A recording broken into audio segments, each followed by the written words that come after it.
Bridgeton, Paris, eventually Turner, New Gloucester. We're going to be tracking some of those heavier showers for you. And if you are out and about, try to move it inside. We are watching a lot of lightning also happening with some of these lines of showers and storms. Heavier snow bands, you can see it all the way from New York pushing on in to New England. But it's going to be now a question of how much of that actually makes it to give us the amounts that we need. Well, as we go through the timing of this will be ramping up as we go into the overnight hours. We are looking at mostly sunny conditions starting for our Friday. Temperatures already mild into the mid-30s.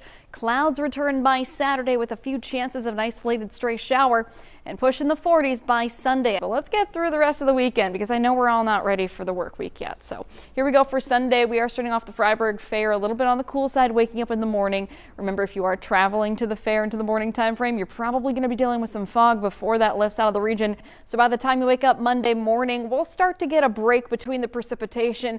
Just know that if you are heading out for the early morning commute, might have a few slick spots. And overall, we should be looking at a fine line.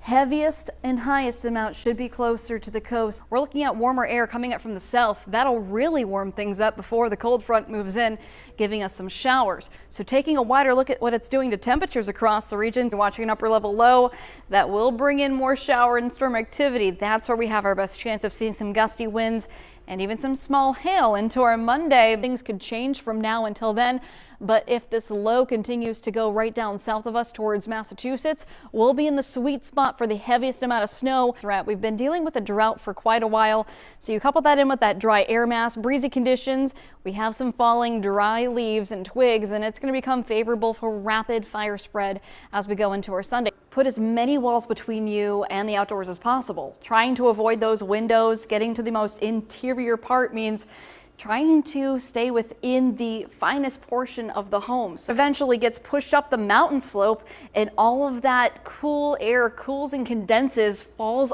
over the mountains and falls as either heavy rain or heavy snow. At Debbie picking up the wind speed 45 miles per hour, but something else that indicates that strengthening is the pressure drop. And eventually it will get a little bit more of the environment that it needs to continue to grow, and that's not great, because we are going to be looking at that Category 4 strength looking around Tuesday afternoon with 145 mile per hour wind speeds. The crews are continuing to work to restore power. This is great, and they're going to be out. They're out in full force tonight and through your Thursday. Just got to wait for the winds to die down. The River is actually forecast to rise an additional 2 feet, almost 3 feet by the early morning hours into Thursday. Huge piles of the heavy concrete, the cement completely collapsed. We're talking about heavy rocks and all the debris that's washed along with it. In Sanford, right behind me, this huge tree has come down, taking with it, of course, the power lines. We have about an inch of fresh new snow falling on top of the car right now. It's actually a family's house, and they can't even get out. This is a dirt road. It's going to take crews a long time to get the repairs. As Florida braces for yet another hurricane and the potential for disaster, they're getting a lot of support, including here in Maine. Hurricane Ian is about to make landfall. Oh boy, that was debris. Yep, that's my car shaking in a hurricane force wind gust, and that continued for hours. This is going to be more of your morning commute. It's light, fluffy stuff, which doesn't necessarily mean that you're not at risk of sliding. So you're going to be looking at some slick spots this morning, especially with temperatures. I looked at the road sensor on Tracker 8. Lovely tool that we have. We're sitting at the same air temperature, sitting into the mid-upper 20s. So the water did not get as high as what previous storms did. In the January 10th storm, high tide brought water all the way rushing inland. Right now we are under a level 2 and a level 1. The higher the scale, it's on a scale of 1 to 5, 1 being the lowest and 5 being the highest. For reference, during the December 2003 floods, the waters on the Androscoggin rose up and above 14 feet. This already had areas of 136 and Stackpole Road with a foot of moving water. Here in Auburn, the Androscoggin River currently sits at about 5 feet, but during the December 2023 floods, water rose to 17 feet, putting water into the Roke building basement.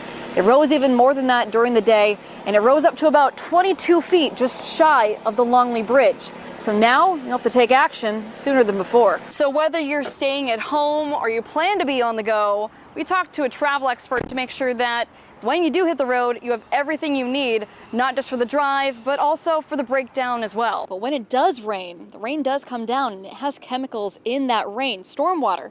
And all those chemicals eventually end up in the bay. The Casco Bay is one of the largest potential habitats for seagrass growth. So the team right behind me is leading the way in the restoration efforts in an intense underwater experiment.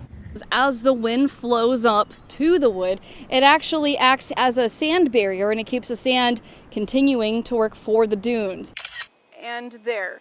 Hopefully my picture and my report can help make the Casco Bay a little bit cleaner. There's rides. Woo! Oh my gosh! There's plenty of rides and events happening at the fair. And of course, what would be a great fair without some fireworks Saturday evening? Did you wiggle your camera to kind of give them magnitude? Yeah, I mean, I would say, kind of like something like that, Providing jaw-dropping visuals like this, and this. Well, that'll do it for this week's Fall Foliage Report. We'll catch you next week featuring events in your town and, of course, the fall foliage in your region. If you're eager to hit the slopes, resorts like Sunday River have been working hard to get you on. Friday looks to be great. We have Saturday with a few scattered showers coming through, but we're cooling and clearing by Sunday. It should be a great day for the fair with foliage. We're jumping into action at the Freiburg Fair. Well, coming to you from the place that I first learned to ski, today I'm learning how to snowboard at Attitash Mountain. But as I learn, I'll tell you the conditions that you can find at trails across the region. Attitash Mountain Resort in Bartlett, New Hampshire is home to the Mount Washington Valley area. Pike from Maine's Total Weather. We're gonna get you up on out of here. Too much fun right there. Oh, look!